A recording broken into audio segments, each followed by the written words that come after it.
Assalamualaikum warahmatullahi wabarakatuh. Berjumpa kembali dengan saya Novendi. Pada pertemuan kali ini kita akan membahas tentang laporan laba rugi. Nah, sebelumnya saya ingin membahas mengenai laba rugi. Kalau dulu istilahnya laporan rugi laba. Ya, ini serupa tapi tidak sama ya. Bedanya, kenapa dulu namanya rugi laba? Karena para dosen ataupun guru itu pengen memahamkan pelajar, baik siswa maupun mahasiswa, untuk mengetahui bahwasanya kalau rugi itu dicatat di sebelah debit, sedangkan laba dicatat di sebelah kredit, sehingga agar cepat auto hafal maka ditulis rugi laba, karena debit kredit ya, itu kan debit dulu, debit sebelah kiri, kredit sebelah kanan, sehingga istilahnya menjadi rugi laba, rugi di debit, laba di kredit, itu kan auto hafal. Tapi kalau laba rugi ini kan hanya unsur filosofis saja gitu. Maksudnya perusahaan kan pengennya laba, bukan rugi. Katanya kalau rugi laba berarti perusahaan pengen rugi. Padahal kan nggak begitu maksudnya. Ya tidak apa-apa ya, ini perkembangan zaman memang seperti itu. Sehingga saya ikut istilah sekarang yaitu laba rugi, bukan rugi laba. Ini ya mengikuti zaman aja gitu. Meskipun sebenarnya saya lebih setuju istilah rugi laba gitu. Eh, untuk pokok bahasan yang akan kita pelajari pada pertemuan kali ini ada 5 ya. Kita awali dengan menghitung HPP atau harga pokok penjualan, kemudian laba kotor, laba bersih, kemudian nanti saya jelaskan laba rugi syariah, kemudian selanjutnya kita ada latihan soal ya, biar lebih sempurna. Praktik make perfect. Nah, praktek itu membuat sempurna. Itu ada di buku tulis waktu kamu SD itu, di bawah sendiri itu kan, kalau tidak prestasi yes, narkoba no, ya itu kata-katanya, praktik make perfect. Selanjutnya kita bahas langsung aja yang pertama, penghitungan HPP. Jadi pengertiannya ya, harga pokok penjualan adalah harga pokok barang dagang yang telah terjual dalam satu periode. Ya, sebelumnya yang kita bahas pada pertemuan kali ini itu untuk perusahaan dagang ya, bukan perusahaan manufaktur. Kalau manufaktur nanti diperjelas di akuntansi biaya ataupun akuntansi manajemen gitu. Ini perusahaan dagang. Nah, harga pokok ini beda dengan harga beli ya. Kalau harga beli itu harga barang dagang yang disepakati pembeli dan penjual, sehingga kadang-kadang mengabaikan harga pokok atau laba yang diharapkan itu tidak sesuai dengan keinginan karena adanya proses tawar-menawar. Ya, jadi ada istilah asal bati gitu ya. Meskipun nggak banyak, yang penting terjual gitu, itu dilepas gitu. Selanjutnya ini rumusnya untuk penghitungan HPP ya. Persediaan awal ini secara umum ditambah pembelian bersih dikurangi persediaan akhir. Nah, secara rinci pembelian bersih ini diperoleh dari pembelian kotor dikurangi potongan pembelian tambah retur pembelian. Retur itu pengembalian ya, tambah beban angkut. Ini hasilnya pembelian bersih. Sedangkan untuk persediaan akhir nanti mengurangi barang tersedia untuk dijual. Nanti hasilnya menjadi HPP. Saya contohkan dengan angka. Ini rumusnya. Persediaan awal ya ditambah pembelian bersih ya, 100 juta tambah 500 juta. Ini dari mana 500 juta? Ya dari ini tadi saya jelaskan. Hasilnya barang tersedia untuk dijual 600 juta dikurangi persediaan akhir ya. Ini nggak ada B-nya ini di poin.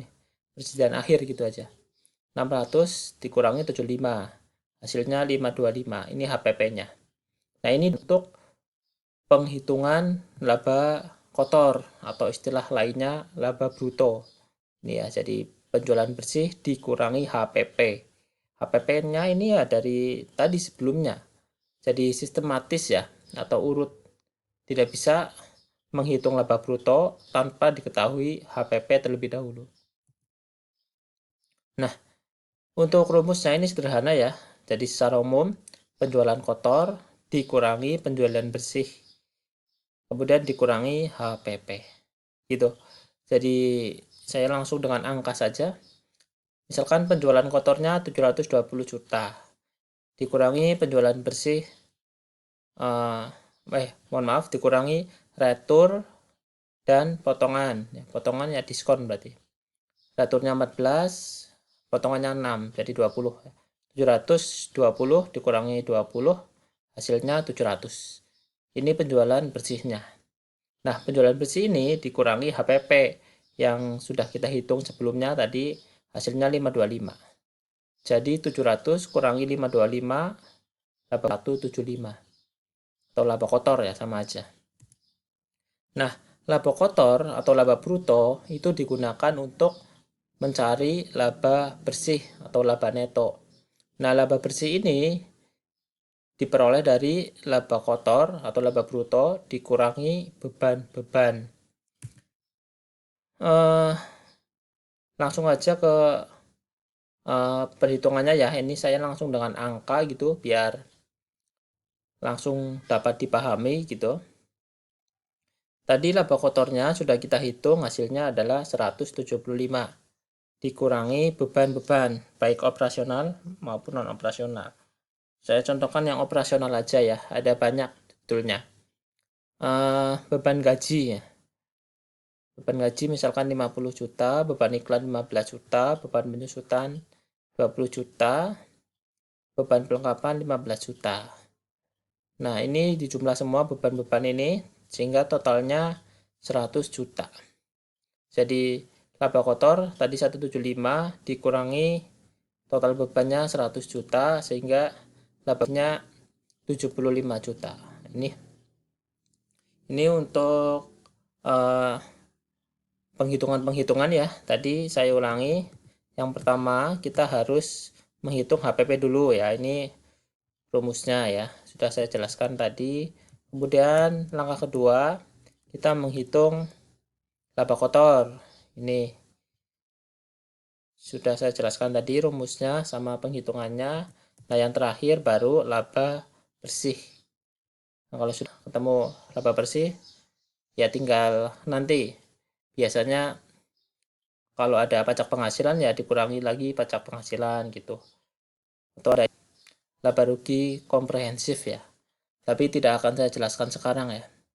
Ya untuk mata kuliah selanjutnya ya itu terlalu rigid gitu, sehingga karena ini mata kuliah pengantar, kalau saya sampaikan sekarang ya nanti mungkin terlalu berat gitu ya, kan online jadi tidak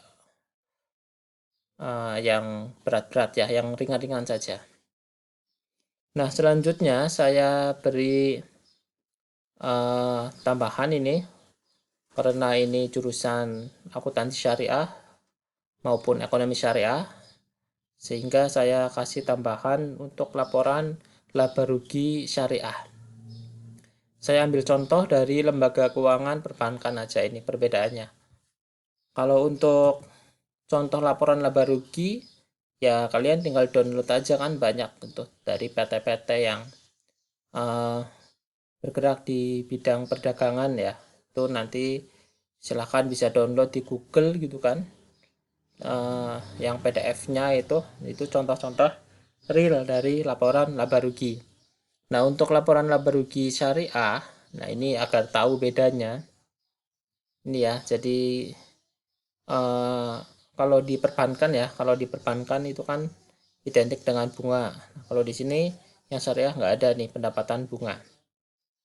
Adanya pendapatan dari jual beli, misalkan murabahah, kemudian bai asalam, kemudian ijaroh gitu. Pendapatan dari bagi hasil ya, misalkan dari akad mudharabah, akad musyarakah, kemudian ada hak pihak ketiga atas bagi hasil. Nah, ini juga yang tidak ada di perbankan. Kalau di yang syariah ada ya. Kemudian pendapatan operasi lain ini juga ada zakat di sini.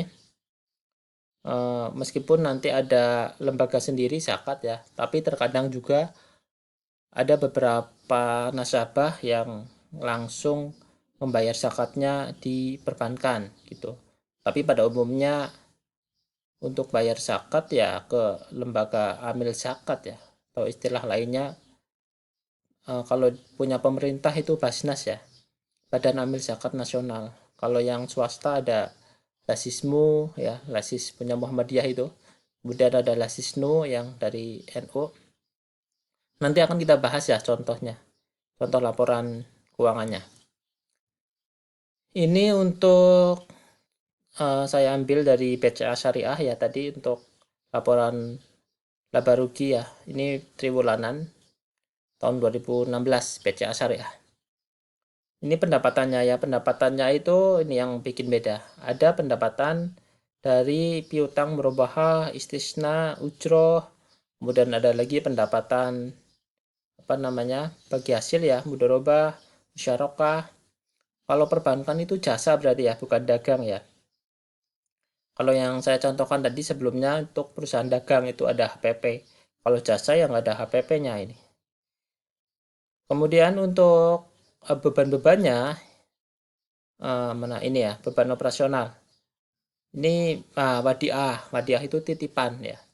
Di semua yang ada di dunia ini itu titipan. Tidak termasuk absen ya. Absen itu bukan titipan, jadi tidak boleh titip absen gitu. Ini ya jadi ya intinya itu kalau jasa lebih mudah, pendapatan kurangi beban gitu aja. Ini akan muncul laba. Kalau rugi berarti nanti ada kurungnya gitu. Kalau nggak ada kurungnya berarti laba. Nah, ini yang saya sampaikan tadi untuk lembaga nirlaba. Nirlaba itu yang tidak mencari keuntungan ya. Saya contohkan di sini yang zakat ya. Nggak ada laporan laba rugi. Ya karena tujuan mereka kan sosial, bukan untuk profit oriented, mencari keuntungan. Sehingga nggak ada istilah laba rugi ya. Adanya ini laporan perubahan dana. Ini saya ambil dari Basnas ya, yang milik pemerintah. Kalau ini BCA itu swasta ya. Kalau yang pemerintah kemarin ada BNI Syariah yang bergabung atau merger kemarin dengan Bank Mandiri Syariah dan BRI Syariah itu menjadi Bank Syariah Indonesia. Ini yang zakat ini yang Basnas ya, milik pemerintah.